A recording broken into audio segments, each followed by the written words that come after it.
بسم اللہ الرحمن الرحیم الحمدللہ رب العالمین والصلاة والسلام علی خاتم النبین۔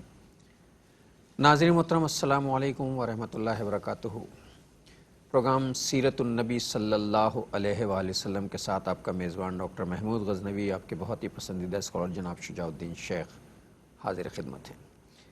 آپ دنیا کے جس حصے میں بھی جہاں بھی کہیں موجود ہیں، اللہ کرے خیر و عافیت سے ہوں، اللہ ہم سب کے ساتھ عافیت کا معاملہ فرمائے۔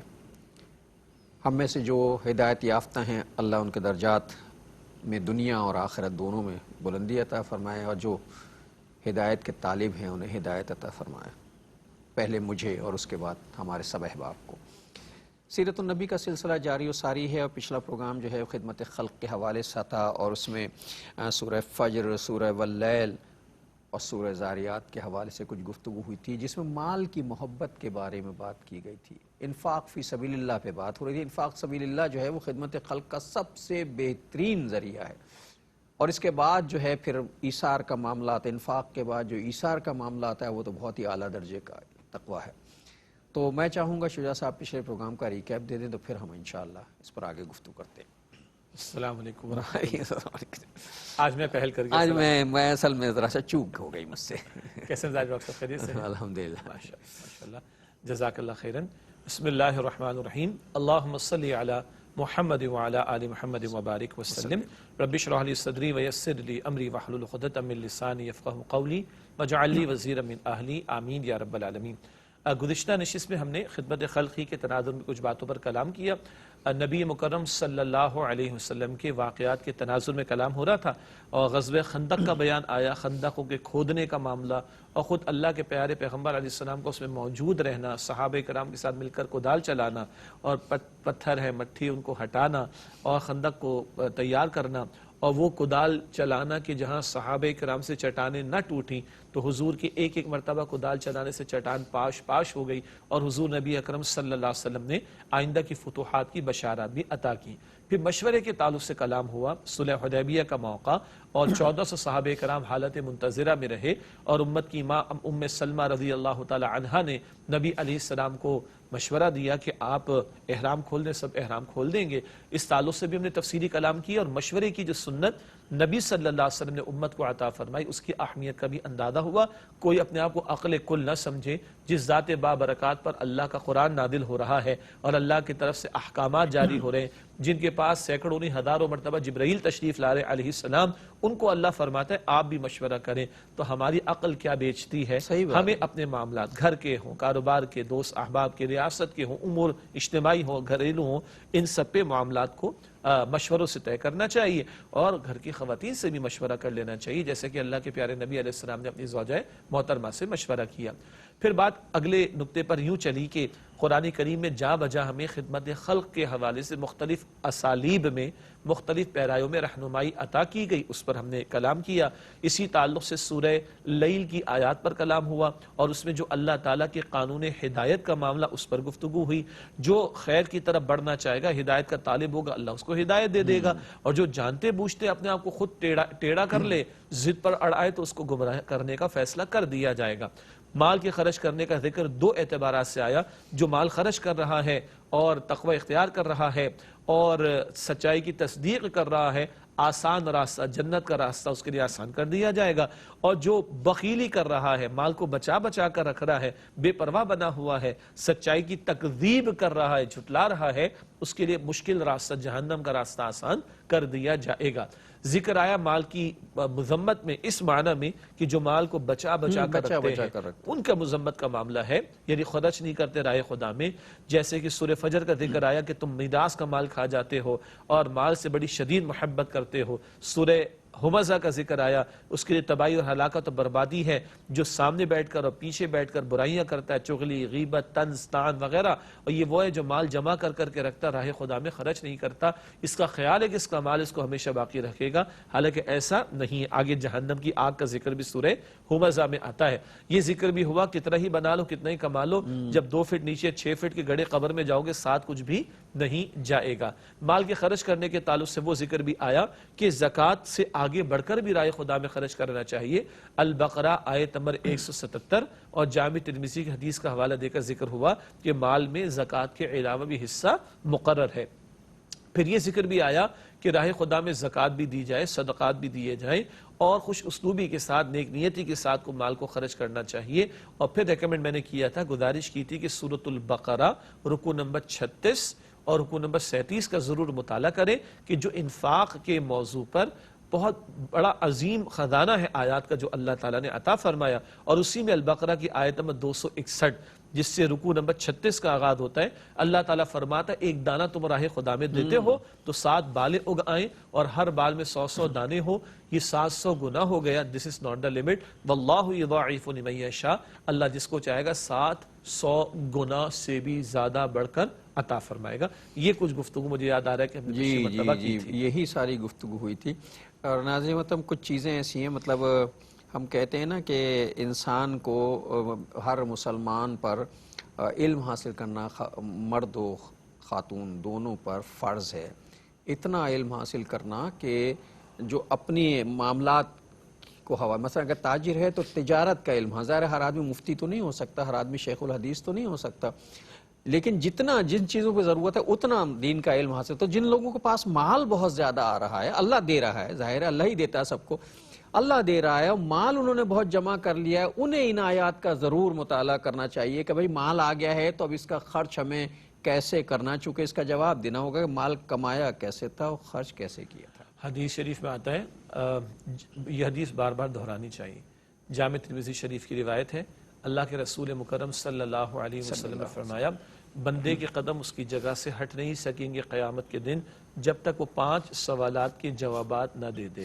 میری آپ کی زندگی کے اہم ترین سوالات انتہائی ادب سے کسی سوشل میڈیا کے ٹاک شو میں نہیں ملیں گے، آپ کو کسی چینل کے ٹاک شو میں نہیں ملیں گے، کسی اخبار کی ہیڈ لائن میں، کسی خبر نامے کی ہیڈ لائن میں نہیں ملیں گے، حالانکہ آپ کے میرے زندگی سے متعلق اہم ترین سوالات۔ حضور فرما رہے صلی اللہ علیہ وسلم بندے کے قدم اس کی جگہ سے ہٹ نہیں سکیں گے جب تک کہ 5 سوالات کے جوابات نہ دے دے۔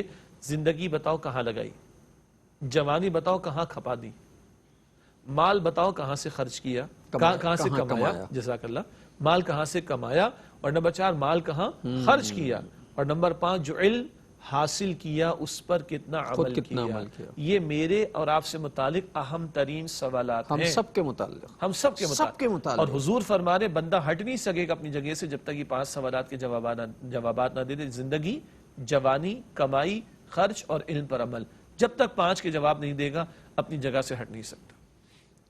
جو سوالات ہمیں پہلے سے بتا دیے گئے کہ ان کے جوابات جب تک نہیں دو گے آگے نہیں بڑھنے، پرموشن ہی نہیں ہوگا نا۔ وہ ہوتا نا کہ صاحب یہ سوالات کرو گے تو اگلی کلاس میں پرموشن کیا، وہ تو تصور ہی نہیں ہے آگے جانے کا۔ یہ بنیادی نوعیت کے سوالات ہیں۔ مال کمانے پہ کوئی پابندی، لیکن پوچھا جائے گا کہ کیسے کمایا تھا، حلال کمایا تھا، حرام کمایا تھا، کما بھی لیا تھا تو پھر یہ پوچھا جائے خرچ کیسے کیا تھا، اللہ کی راہ میں خرچ کیا تھا یا محفلوں میں لٹا دیا تھا جا کر، یا جو بھی طریقے ہیں غیر شرعی، غیر اخلاقی، غیر، وہاں تباہ کر دیا تھا۔ وہ ظاہر ہے ایک تو یہ گناہ کہ مال کمایا کیسے، دوسرا یہ گناہ کہ مال ضائع کیسے کیا، اللہ کی دی ہوئی نعمت تھی۔ تو یہ بنیادی نوعیت کے سوال ہیں۔ ابھی جب شجاع صاحب جو ہے وہ بات کر رہے تھے ریکیپ میں غزوہ خندق کے حوالے سے، جب خندق کھودی جا رہی تو رسول اللہ صلی اللہ علیہ وسلم نے کہ معجزات میں ایک معجزہ یہ تھا کہ جناب چٹانیں توڑیں اور آپ نے بشارتیں دیں۔ وہیں ایک اور بھی جو ہے وہ دوسروں کی خبر گیری کا ایک بڑا اہم پہلو جو ہے، ایک اور وہاں معجزہ ہے جو اس وقت مجھے یاد آ رہا تھا اور اتفاق سے پھر یاد آ گیا کہ رسول اللہ صلی اللہ علیہ وسلم کے ایک صحابی، چونکہ آپ کے پیٹ پہ پتھر بندھے ہوئے تھے، سب نے ایک ایک پتھر، آپ نے 2 پتھر باندھ کے بھوکے تھے، تو ایک صحابی کو خیال آیا کہ ہمارے سردار جو ہیں وہ بھوکے ہیں، تو وہ گھر سے تھوڑا سا کھانا لائے، حضور صلی اللہ علیہ وسلم کو سائیڈ میں لے جا کے کہا سرگوشی میں، حضور آپ وہاں تشریف لے آئیے، میں آپ کے لیے کھانا لایا ہوں۔ جی اچھا، ایک بات تو ڈاکٹر صاحب، حضور نے پتھر 2 باندھے تھے، مشہور واقعہ ہے نا، صحابہ کرام نے بھوک کو برداشت کرنے کے لیے پیٹ کو دبانا، اس کے لیے پتھر باندھا، تو کسی نے عرض کیا یا رسول اللہ بھوک کی شدت ہے میں نے پتھر باندھا ہے، تو حضور نے اپنی مبارک قمیص ہٹا کر دکھا دی کہ وہاں 2 پتھر بندھے ہوئے تھے۔ آج امت کو انتہائی ادب سے میں عرض کروں، میٹھے کی سنت تو خوب یاد ہے، میٹھا کھاؤ سنت پوری کرو، کبھی امت کو یاد ہے کہ 2 مہینے میرے اور آپ کے پیارے پیغمبر علیہ السلام کے گھر میں چولہا نہیں جلا؟ کبھی یاد ہے کہ حضور نے اپنے پیٹ پر پتھر باندھے، حضور علیہ السلام اور آپ کے گھر والے فاقوں سے گزرے، کبھی 3 برس کی قید شیب ابی طالب میں حضور نے دیکھی. یہ آج امت کو یاد نہیں. بس میٹھا کھا لو، سنت پوری کر لو، مہنگا مہنگا عطر لگاؤ، بھائی مسنون عمل ہے، لیکن کبھی طائف کی گلیوں میں جا کر بھی عطر لگا لیا جائے نا، کبھی احد کے میدان میں بھی جا کر عطر لگا لیا جائے نا. آج امت کو بس آرام دہ پسندیدہ باتوں میں سنت یاد ہے، مشقتوں کی زندگی، محنتوں والی زندگی، سٹرگل والی زندگی، جد و جہد والی زندگی، وہ امت کو یاد نہیں. اللہ کے پیغمبر علیہ السلام نے فرمایا جنت کو مشقتوں سے گھیرا گیا ہے، جنت کو مشقتوں سے گھیرا گیا ہے. اور آج امت تن آسانی چاہتی ہے، فرار اختیار کرنا چاہتی ہے، مزے چاہتی ہے. انا للہ و انا الیہ راجعون. اللہ معاف کرے، ہمارا تو رویہ ہی بدل گیا نا. استغفر اللہ رب من کل ذنب و اتوب الیہ. میں ایک ایسی بات کرنے جا رہا ہوں جس پہ ظاہر توبہ کرنی چاہیے ہم سب کو. ہمارا تو رویہ یہ ہو گیا نا کہ بھائی دنیا گزار لو، جب مریں گے تو دیکھا جائے. استغفر اللہ.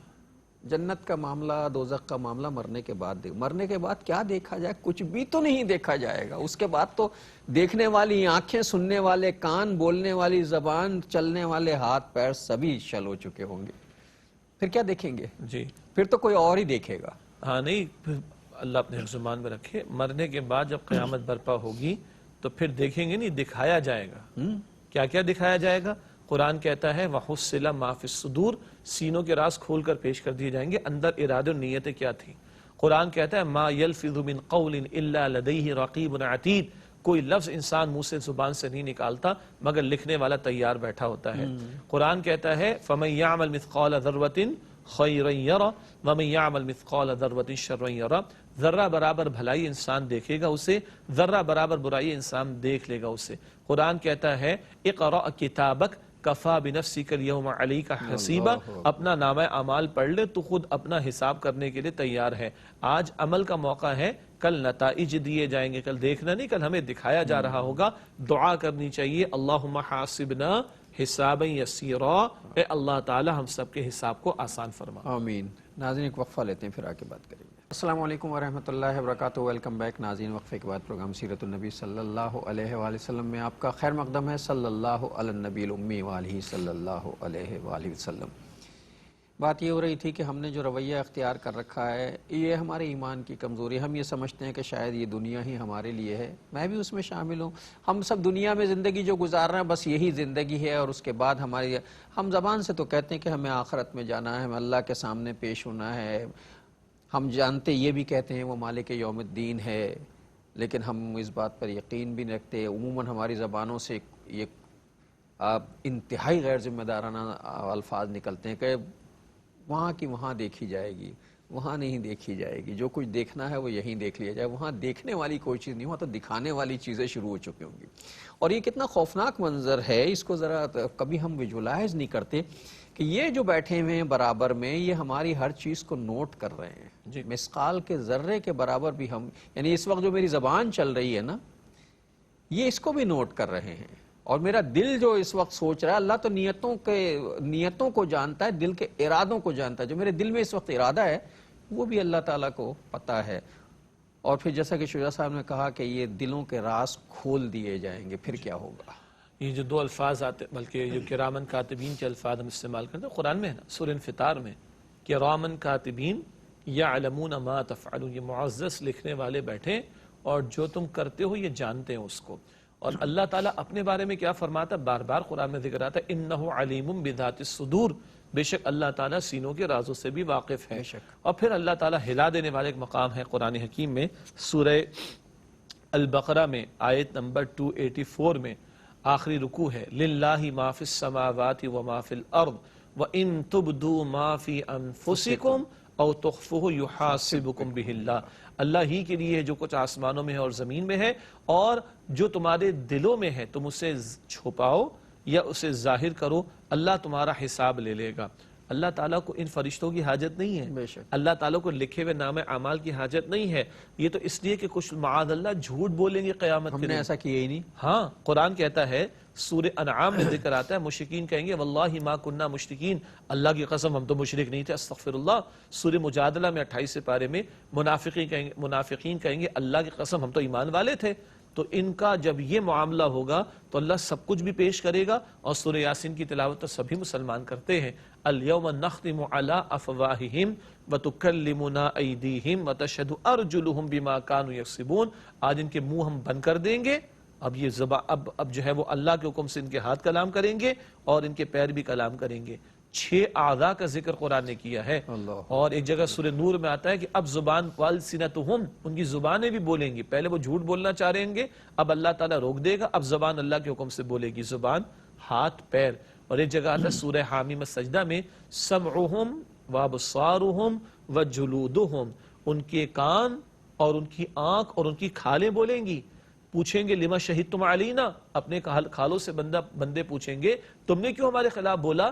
قالوا انطقنا اللہ الذی انطق کل شیء، وہ اللہ جس نے ہر شے کو بولنے کی صلاحیت دی، آج اس نے ہمیں بولنے کی صلاحیت دی. عرض یہ کر رہا ہوں کہ 6 تو اعضاء ہیں، زبان، ہاتھ، پیر، کان، آنکھ، کھال. پھر یہ زمین ہے، سورہ زلزال سب کو یاد ہے، یومئذ تحدث اخبارہا، زمین اپنی خبریں بیان کر دیں گی. اور اللہ کہتا ہے وہ شہداء، گواہوں کو لے کر آ جائے گا. اللہ کہتا ہے لکھا ہوا نامہ اعمال پیش کر دیا جائے گا. اس سب سے اوپر اللہ خود جانتا ہے ہمارے سینوں کے رازوں کو بھی. تو وہاں کوئی بچت کا امکان نہیں ہے. کل تو سب نتائج پیش ہونے، عمل کا موقع ادھر ہے. اسی لیے اللہ کے نبی صلی اللہ علیہ وسلم نے ارشاد فرمایا الکیس من دان نفسہ وعمل لما بعد الموت. عقل مند کون ہے، ہوش مند کون ہے؟ وہ جو اپنے نفس کو قابو میں رکھے، اپنے آپ کو اوقات میں رکھے، بندہ بن کر رہے اور عمل کرے زندگی کے لیے جو مرنے کے بعد آنے والی ہے. یہ سب سے بڑا عقل مند ہے. اللہ یہ عقل مندی مجھے اور آپ کو عطا فرمائے کہ عارضی دنیا کی بجائے دائمی آخرت کی فکر کرنے والے اور اس کی تیاری کرنے والے ہو جائیں. یہ جو کچھ ناظرین محترم ملاحظہ فرمایا آپ نے، میں نے بھی سنا، آپ نے بھی سنا، یہ قرآن ہے. مطلب کوئی مولوی صاحب کی یا شجاع صاحب کی بیان کی ہوئی بات نہیں، قرآن ہے یہ سارا. اللہ تعالیٰ کا الیکٹرانک میڈیا اور پرنٹ میڈیا ایکٹیو ہے، ایکٹیویٹ ہوا ہے پوری طرح. لکھنے والے بھی بیٹھے ہیں، چونکہ اللہ تعالیٰ جانتا ہے انسان کی فطرت ہے کیسی ہے، یہ جھوٹ بولے گا، قسم کھا جائے گا میں نے تو ایسا کیا نہیں. تو اللہ تعالیٰ یہ کاتبین جو ہیں ان کی تحریریں پیش کر دے گا. اور پھر اللہ تعالیٰ کا وہ میڈیا جسے ہم کہتے ہیں کہ جسے آپ آج کل الیکٹرانک میڈیا کرتے ہیں، آڈیو میڈیا، ویژول میڈیا، کہ وہ اعمال لا کے دکھا دیے جائیں گے، یہ دیکھو یہ تم کر رہے ہو. اور ہاتھوں کو کہہ دیا جائے گا بول کے دکھاؤ، یہ آڈیو میڈیا بن جائیں گے، بولنا شروع کر دیں گے. یہ ساری چیزیں ہم نے سنی تو ہیں. کیا اس کو سننے سے ایک خوفناک صورتحال جو ہے ہمارے سامنے نہیں آتی؟ کیا ہمارے دل لرز نہیں جاتے ہیں؟ میرے سامنے کیمرہ لگا ہوا ہے جس کے ذریعے اسکرین پر اب ناظرین مجھے اور آپ کو، ہم سب کو ہمیں دیکھ رہے ہیں. جب یہ شروع میں گورنمنٹ نے، اداروں نے کیمرے لگائے تھے تو ساتھ ایک میسج لگا ہوتا تھا بینر کے اوپر، خبردار کیمرے کی آنکھ آپ کو دیکھ رہی ہے، کیمرے کی آنکھ ابھی بھی لگا ہوا ہے. جی. تو اللہ بھی فرماتا ہے ہوا معاکم اینما کنتم، تم جہاں کہیں بھی ہو اللہ تمہارے ساتھ ہے.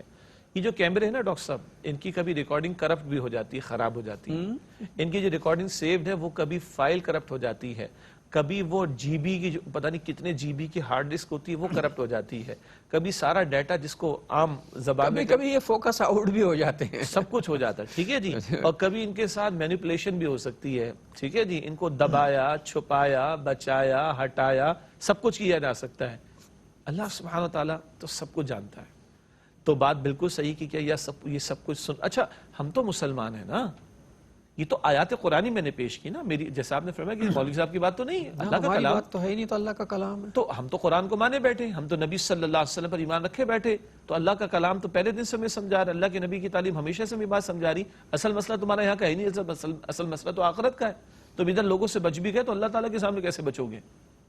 معاف کیجیے گا، we can play with the people, ہم لوگوں کے ساتھ کھیل تماشا کر سکتے ہیں، بٹ وی کیناٹ پلے ود اللہ سبحانہ وتعالیٰ. اللہ کے نہیں چلے گا ہمارا معاملہ. آج ہم لوگوں کو we can cheat with the people, we can deceive the people, ہم لوگوں کے ساتھ دھوکہ کر سکتے ہیں، لوگوں کو بیوقوف بنا سکتے ہیں. but this cannot be done in front of Allah subhanahu wa ta'ala. یہ اللہ تعالیٰ کے نہیں چلے گا. آج چھپانے والے، بچانے والے، نکال لے جانے والے، فون کر کے بچا لینے والے سب ملتے ہیں، اللہ کے کوئی نہیں ملے گا. بندہ ہوگا اور بندے کے اعمال ہوگا، اس سے خود اللہ تعالیٰ کو فیس کرنا ہے. قرآن کہتا ہے سورہ مریم آیت نمبر 95 میں وَكُلُّهُمْ آتِيهِ يَوْمَ الْقِيَامَةِ فَرْدًا، ہر ایک اکیلے اللہ تعالیٰ کے سامنے پیش ہوگا اپنی انڈیویجول کیپیسٹی میں. قرآن کہتا ہے سورہ لقمان کے آخر میں باپ بیٹے کی جگہ جواب نہیں دے گا، بیٹا باپ کی جگہ جواب نہیں دے گا. آج کل ہماری بیٹیاں بچیاں وہ نظم پڑھتی ہیں، نہ بیٹی باپ کی ہوگی نہ بیٹا ماں کا ہوگا، کوئی کسی کو نہیں پوچھے گا، ہر ایک کو اپنا جواب خود دینا ہے. اب ناظرین ہو سکتا ہے کہہ سکتے ہیں بھئی یہ تو ڈرانا شروع کر دی تو آخرت کی بات. یاد رکھیے سب سے بڑی خدمت خلق ہے. رسول اللہ نے کیا ہوا، ہم نے بشارت دینے والا اور ڈرانے والا، ہم نے بشیر اور نذیر، یعنی بشارت خوشخبری سنانے والا، پہلے خوشخبری سنانا پھر نذیر ڈرانے والا.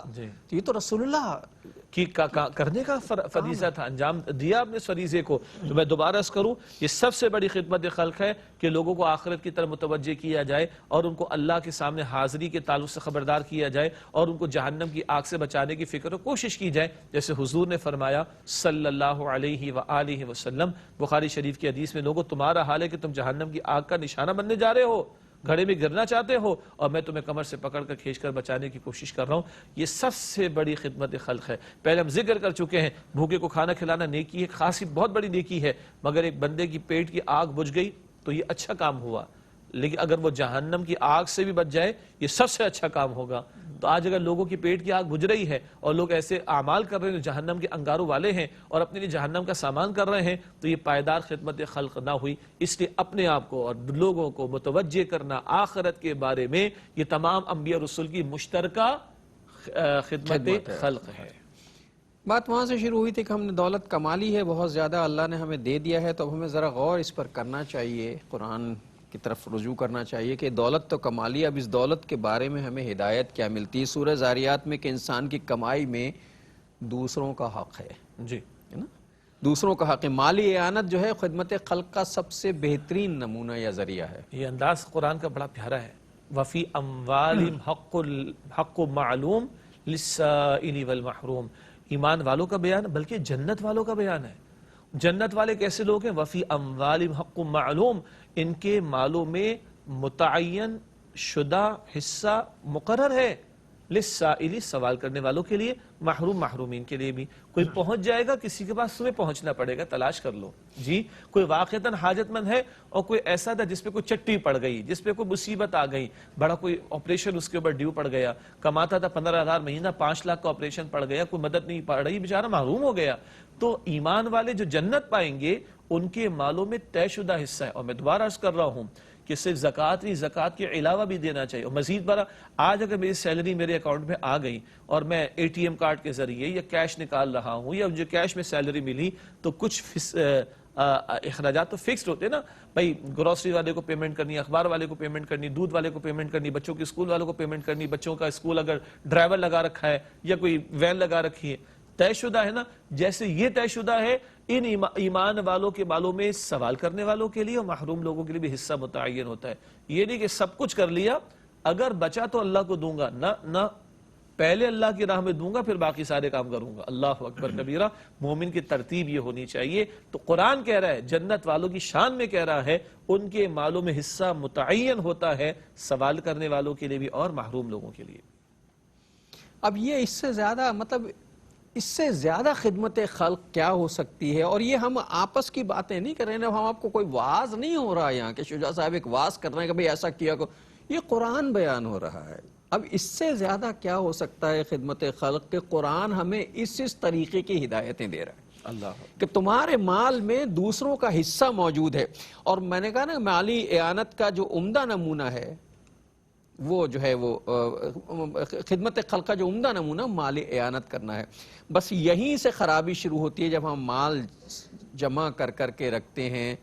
ہمارے گھر میں جو ملازمین ہوتے ہیں وہ بھوکے مر رہے ہوتے ہیں، ہماری تجوری بھری ہوتی ہے. اور میں نے ابھی عرض کیا تھا نا کہ رسول اللہ صلی اللہ علیہ وسلم کے پاس کوئی تھوڑا سا کھانا لے آئے، ہم پیٹ بھر کے کھا لیتے ہیں. ہمارے گھر میں جو ماسی آتی ہے، ہمارے گھر میں جو ملازم آتا ہے، ہم اس سے کہتے ہیں انتظار کر لو، ہم کھانا کھا لیں اس کے بعد کام شروع کرنا. وہ بیچارہ بھوکا بیٹھا رہتا ہے، ہم تو پیٹ بھر کے کھا لیتے ہیں. اور رسول اللہ کے لیے کوئی اتنا سا کھانا لے کر آیا تھا، آپ نے سب کو دعوت دے ڈالی، آ جاؤ. سینکڑوں کو سب نے سیر ہو کے یہ بھی کھایا، معجزہ ہے۔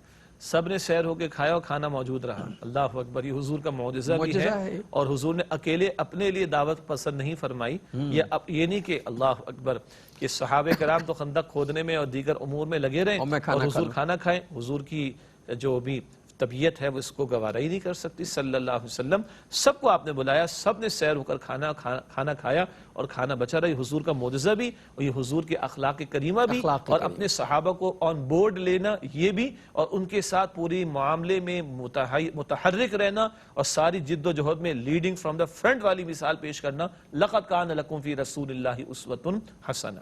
ناظرین کو وقفہ لے لیں، پھر آ کے بات کرتے ہیں۔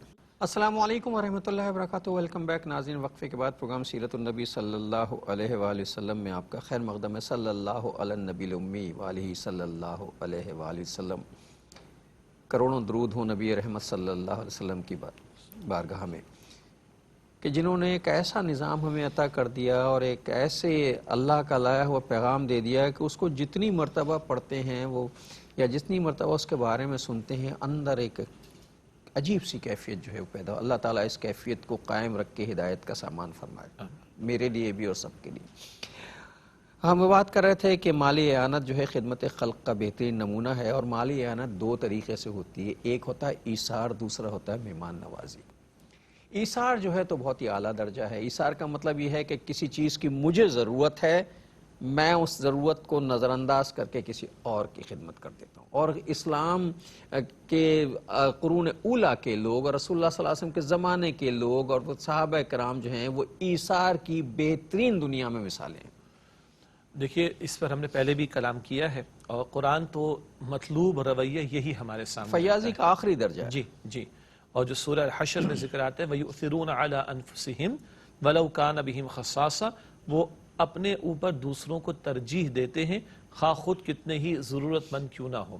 قرآن وہ ایک معاشرہ عطا کرتا ہے، وہ معاشرہ جو نبی مکرم صلی اللہ علیہ وسلم نے قائم فرمایا، جہاں پہلے ایمان کی آبیاری ہوئی ہے قرآن کریم کے ذریعے سے، اور تربیت ہوئی ہے نبی مکرم صلی اللہ علیہ وسلم کے ذریعے سے، اور پھر وہ دلوں کے اندر آخرت کی فکر پیدا ہوئی ہے، اور آخرت کی طلب ان کے لیے سب سے بڑا معاملہ بن گیا۔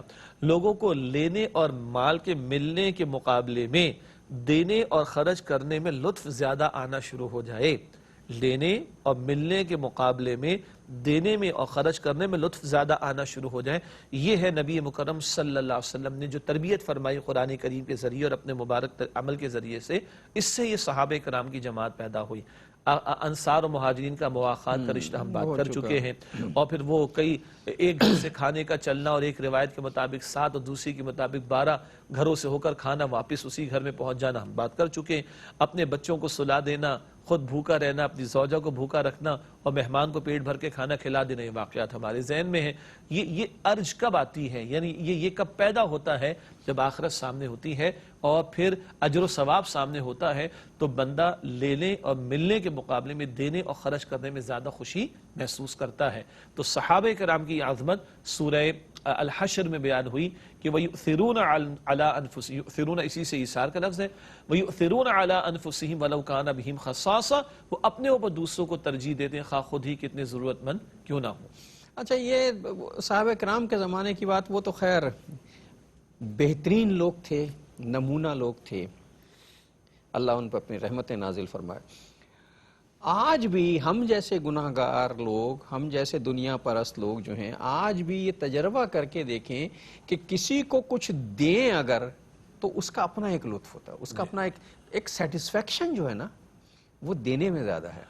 جب ہم کوئی نیک کام کرتے ہیں، کسی کی خدمت کرتے ہیں، یا کوئی چیز ضرورت کی ہے کسی کو دے آئے، گو کہ خود محسوس ہو رہا تھا کہ یار نہیں رکھنی چاہیے، اچھا، لیکن دے دیا کسی کو، اس کے بعد جو ایک سیٹسفیکشن آتی آج بھی، اس کا اپنا ایک لطف ہے۔ اصل میں یہ ویلیوز یونیورسل ہیں، یہ اقدار عالمگیر ہیں، یا یہ ہمیشہ کے لیے ہیں، اور اللہ کا دین دین فطرت ہے۔ تو اگر ایثار کے جذبات وہاں تھے اور اللہ نے ان کو نوازا دنیا میں بھی، تو ایثار کے جذبات آج بھی اگر ہوں گے تو اللہ دنیا میں بھی نوازے گا۔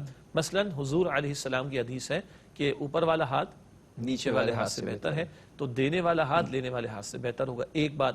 دوسری بات جو آتی ہے دل میں، وہ حدیث مبارک ہے کہ جس میں بخاری شریف کی روایت ہے، ہر دن 2 فرشتے نازل ہوتے ہیں، ایک عرض کرتا ہے اللہ تعالیٰ کی حضور، اے اللہ جو دے رہا ہے اس کو اور عطا فرما.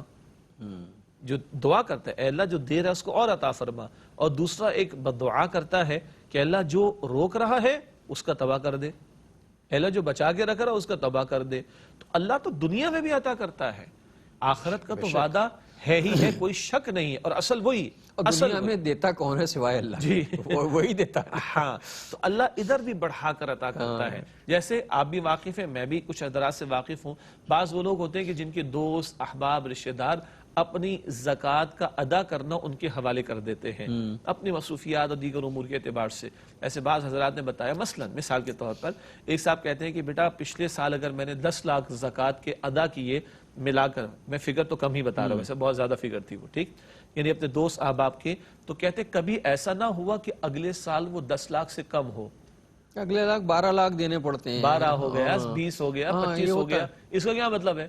کہ زکوٰۃ دینے والوں کو اللہ عطا فرما رہا ہے اور ہر سال ان کی زکوٰۃ کا اماؤنٹ بڑھ رہا ہے، جس کا دوسرا مطلب ہے کہ ان کی اپنی اماؤنٹ جو ان کو ریسیو ہو رہی ہے، ان کی مالی حیثیت بڑھ رہی ہے، وہ بھی برکت آ رہی ہے، اس میں غیبی برکت آ رہی ہے. اور یہ جو حضرات زکوٰۃ بڑی پابندی سے دیکھتے ہیں ان کا تجربہ ہوگا یہ کہ اگر اس سال 10,000 روپے زکوٰۃ دی تو اگلے سال 15,000 روپے دینے پڑتے ہیں، چونکہ اللہ عطا فرمائے گا انشاءاللہ. اچھا ایک اور بات بھی کلیئر ہے، این امکان ہے کہ کسی کا آزمائش بھی آ جائے اور کوئی ایسا نقصان اس کو ہو جائے، تب بھی ہم نے لوگوں کو دیکھا اس نقصان کے دور میں بھی راہ خدا میں خرچ کرنے والے حصے کو روکا نہیں انہوں نے. ہاں پہلے سے کم ہو گیا ہوگا کیونکہ مالی وسعت کم ہے، لیکن روکا نہیں کہ ہارڈ ٹائمز آ گئے تو اللہ کا حصہ روک دیا، نہ اللہ نے پھر ان کو کھڑا کر دیا. ایک تو یہ پہلو تھا. ایک اور حدیث یاد دلائی اللہ تعالیٰ نے جو کئی مرتبہ ہم اپنے پروگرام میں پیش کر چکے ہیں، اور جب کبھی ڈسکشن میں بات آتی ہے اور یہ حدیث پیش ہوتی تو بڑا ایک مسلمان کو موٹیویشن اس سے ملتی ہے، انسپریشن ملتی، تقویت ملتی. وہ کیا ہے؟ حضور نے فرمایا صلی اللہ علیہ وسلم، هل تنصرون وترزقون الا بضعفائکم، تمہاری مدد کی جاتی ہے، تمہیں رزق دیا جاتا ہے تمہارے کمزوروں کی وجہ سے. تو جو غربا ہے، فقیر ہے، وہ تو غریب ہی ہے، وہ تو کمزور ہی ہے. کوئی بیوہ ہے، بوڑھا، وہ کمزور ہے، ٹھیک ہے. اپنے گھر میں اگر بوڑھے ماں باپ کی کفالت ہو رہی ہے، عورت کی کفالت ہو رہی ہے، بہن کی کفالت ہو رہی ہے، بیٹی کی کفالت ہو رہی ہے، یہ بھی کمزور ہیں سب لوگ. اسی طریقے میں غربا، مساکین، وہ غریب، وہ کمزور لوگ ہیں. حضور فرما رہے صلی اللہ علیہ وسلم تمہاری مدد کی جاتی، تمہیں رزق دیا جاتا ہے تمہارے کمزوروں کی وجہ سے. تو آخرت میں تو عطا ہوگا انشاءاللہ تعالی. اللہ دنیا میں بھی عطا فرماتا ہے، دیتا ہے. یہ ادھر بھی اللہ تعالیٰ عطا فرماتا ہے، دنیا میں بھی ملتا ہے اور سب کو ملا ہوا ہے. کون ہے مطلب کچھ لوگ جن کو نہیں ملا ہوا، وہ اللہ کی طرف سے آزمائش ان لوگوں کی ہے جنہیں ملا ہوا ہے. اگر میرے پاس دولت ہے اللہ کی دی ہوئی تو اصل میں یہ جو غریب لوگ ہیں یہ میری آزمائش ہے کہ میں ان کی مدد کرتا ہوں یا نہیں کرتا ہوں. مطلب انہیں حقارت سے نہیں دیکھنا چاہیے بلکہ شکر گزار ہونا چاہیے کہ اگر یہ نہ ہوتے تو جو اللہ نے مجھے دیا ہے میں اس کی خوشنودی کے لیے کہاں خرچ کرتا بھائی. الحمدللہ. دو باتیں اور آتی ہیں، کہاں خرچ کرتا. دو باتیں اور آتی ہیں آپ کی اس گفتگو سے. قرآن ایک جگہ بڑا پیارا اپیلنگ انداز ہمارے سامنے رکھتا ہے. سورہ بنی اسرائیل میں قرآن فرماتا ہے وَآتِ ذَا الْقُرْبَى حَقَّهُ وَالْمِسْكِينَ وَابْنَ السَّبِيلِ، رشتہ دار کو اس کا حق ادا کرو اور مسکین کو اور مسافر کو. عطا کرنے دینے کا حکم ہو رہا ہے، لیکن فرمایا جا رہا ہے رشتہ دار کو اس کا حق ادا کرو اور مسکین کو اور مسافر کو. جو تم دے رہے ہو کوئی احسان نہیں کر رہے ہو، اس کا حق اور اپنا فرض ادا کر رہے ہو. ایک کم از کم زکوٰۃ کا تقاضا وہ تو قانوناً ہے، اور ایک اخلاقی تقاضا بھی ہوتا ہے. یہ اخلاقی تقاضوں کا بھی ذکر آ رہا ہے اور بڑا خوبصورت اپیلنگ انداز قرآن نے لفظ کا استعمال کیا، حق. تو تم جو دوسرے کی مدد کر رہے ہو یاد رکھو اپنا فرض ادا کر رہے ہو، کہ کمال یا احسان نہیں کر رہے ہو تم. اس کا حق ہے. دینے والی ذات تو اللہ کی ہے. اللہ نے کسی کو زیادہ دیا امتحان، کسی کو کم دیا امتحان. اب جس کو زیادہ ملا، جس کی حاجات پوری ہو گئیں اور اس کے وسائل اب بھی دستیاب ہیں، اس کا امتحان ہو رہا ہے کہ دوسرے کا بطور امتحان تمہارے مال میں اللہ نے رکھ دیا. تم اپنا فرض سمجھ کر، اس کا حق سمجھ کر اس کا حصہ اس کو دیتے ہو کہ نہیں. ایک بات. اور دوسری بات یہ ہے کہ توفیق تو اللہ سبحانہ وتعالی عطا فرمائے گا. یعنی آپ کے میرے بس میں نہیں ہے کہ ہم کچھ کر سکے تو یہ جو ابھی آپ نے فرمایا تھا کہ اگر یہ لوگ نہ ہوتے ہاں تو کس کو دیتے؟ کس کو دیتے؟ مطلب زکوٰۃ کس کو دیتے؟ اور اگر ہم چاہتے کہ اللہ کی رضا کے لیے میرا دل چاہ رہا ہے کچھ دوں تاکہ میرا رب راضی ہو جائے تو میں ڈھونڈتا ہی پھرتا کس کو دوں؟ کس کو دیتے؟ کس کو دیتے؟ یہی وجہ ان ہے کے تو شکر گزار ہونا جناب، یہی وجہ ہے کہ ہمارے اسلاف کا طرز عمل، اللہ کے نیک بندوں کا طرز عمل یہ رہا، جب وہ کسی کی مدد کرتے تو اس کا شکریہ ادا کرتے. بھائی تیرا شکریہ کہ تو ہے ایک، اور تو دستیاب بھی ہے مجھے دو، اور تیسرا میں تجھے دینے کی پوزیشن میں ہوں تین، چوتھا تو قبول کر رہا ہے چار. یہ ہوگا تو اب میں رب سے امید رکھوں گا، دعا کروں گا کہ وہ میرے اس ادا کیے گئے کو اپنی بارگاہ میں قبول فرما لے. تو یہ نہ ہو تو میں دیتا کس کو؟ کس کو دیتا؟ اور میرے مال کی صفائی کیسے ہوتی، یا میرے اندر کی سیٹسفیکشن کیسے ہوتی، یا میرے رب کے حکم کی تعمیل کیسے ہوتی؟ تو یہ جو کچھ ہم دے رہے ہیں تو یہ خیرات سمجھ کے نہ دیا جائے، یہ ان لوگوں کو حقیر سمجھ کے نہ دیا جائے، بلکہ شکر گزار ہو کے دینا چاہیے. ان کے شکر گزار ہو کر دو. اور وہ جو یہ قرآن نے لفظ حق استعمال کیا ہے، تو بھائی کسی کا جب حق دیا جاتا ہے تو اس میں تکلیف نہیں ہوتی، وہ اپنا تھوڑی ہوتا ہے، اور پھر ویسے بھی کچھ اپنا ہے ہی نہیں. ہاں جی. وہ اشفاق احمد صاحب جو ہیں، جب وہ مطلب بہت شاعر ادیب ہیں، جب وہ صوفی ازم کی طرف آئے اور پھر اللہ رسول کی طرف ان کا رجحان بڑھا، تو انہوں نے ایک بڑا اچھا جملہ کیا. میں نے کہا بھائی جو کچھ تم دے رہے ہو وہ تو دیے ہوئے میں سے دے رہے ہو، اپنے پلے سے تھوڑی دے رہے ہو. کمال کیا ہے اس میں؟ کیا کمال کیا؟ بھائی جو کچھ جس کسی اور نے مجھے دیا میں نے اس میں سے دے دیا، میرا اپنا تو کچھ ہے ہی نہیں اس میں سے. تو دے دیا تو وہ اور دے دے گا. اللہ کا دیا ہوا، اللہ ہی کی خاطر دیا، اس کی توفیق سے دیا، تو ہمارا تو کوئی کمال نہیں.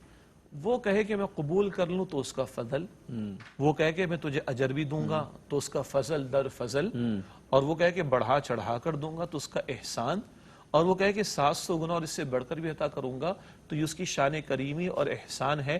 میرا کیا ہے آخر اس کے اندر؟ یہ اس کی شان کریمی ہے کہ وہ دے بھی رہا ہے، دینے کی توفیق دے رہا ہے، پھر وہ قبول بھی کر لے جو کہ اسی کے دیے میں سے میں دے رہا ہوں، اور پھر اس کو کہے کہ میں اجر بھی دوں گا، وہ کہے کہ بڑھا چڑھا کر دوں گا. تو یہ محض اس کا احسان، فضل اور شان کریمی ہے. میری کیا اس میں حیثیت؟